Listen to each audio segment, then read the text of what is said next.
Alright, what's going on, everybody? It's your boy Matt Nabong with Nabs Fight Media coming at you guys with yet another video. You guys already know what time it is. It's time to bring on that boxing. Today we're going to be talking about Terence Crawford.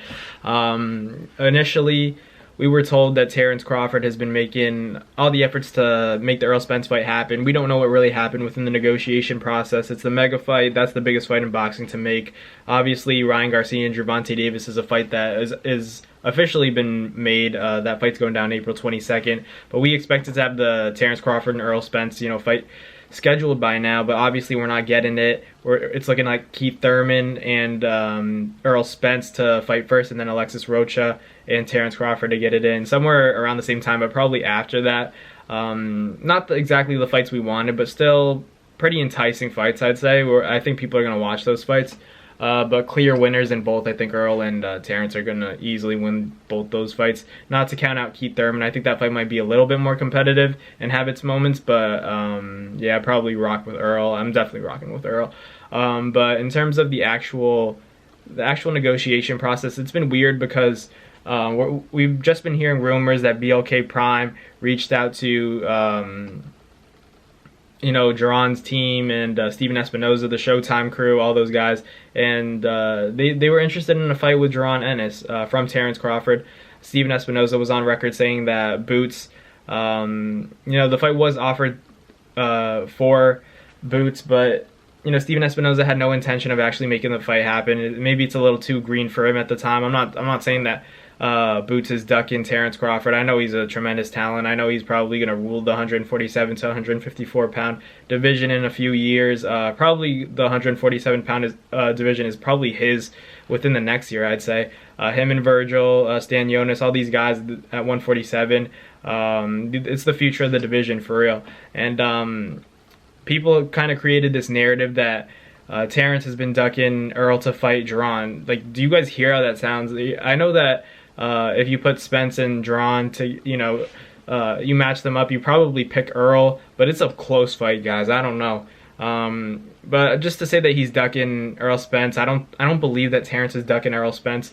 But to make that fight with Boots, that's not really ducking. That's, maybe it's the mindset that I can't make the fight with Earl happen. I've been trying, so I'm going to try with the next best thing, and that's a Boots Ennis. So I'm not mad at Terence Crawford for trying to make that fight happen. It's more of, if you're going to say that you want the Errol Spence fight, you have to, ask for that. Be hard-headed and expect anything and accept anything, any terms, and make the fight happen if you really think you're going to win. If you don't think you're going to win in your mind, but you want to portray yourself as a tough guy, I have no problem with that, because boxing is a scary sport. I'd probably be like that too.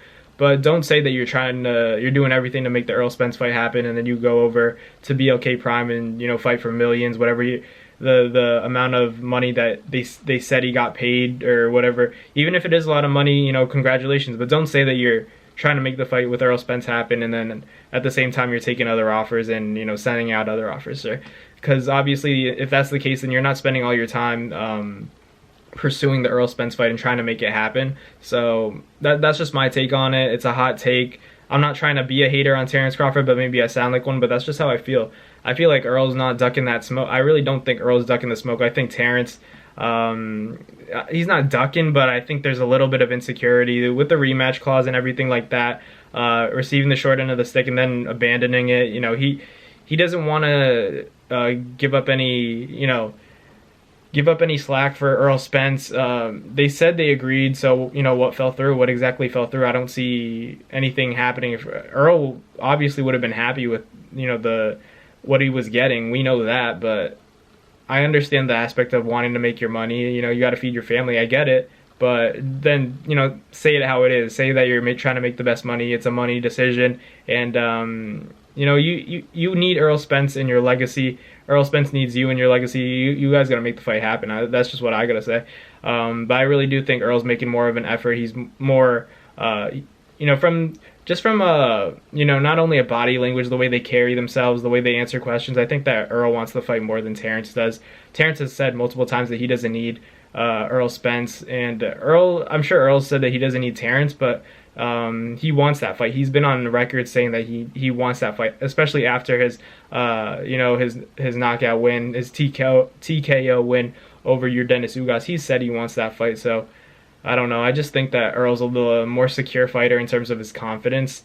That's just me, but I don't think Terence is a, he's ducking, but I think there's an ounce of him that wants to make the money decisions as opposed to really fighting Earl Spence and being that guy. So that's just my opinion. He's always going to say that his legacy is cemented. I respect it, but I just personally think you need Earl Spence. That's just my opinion, but it could be a hot take. But let me know in the comments what you guys think.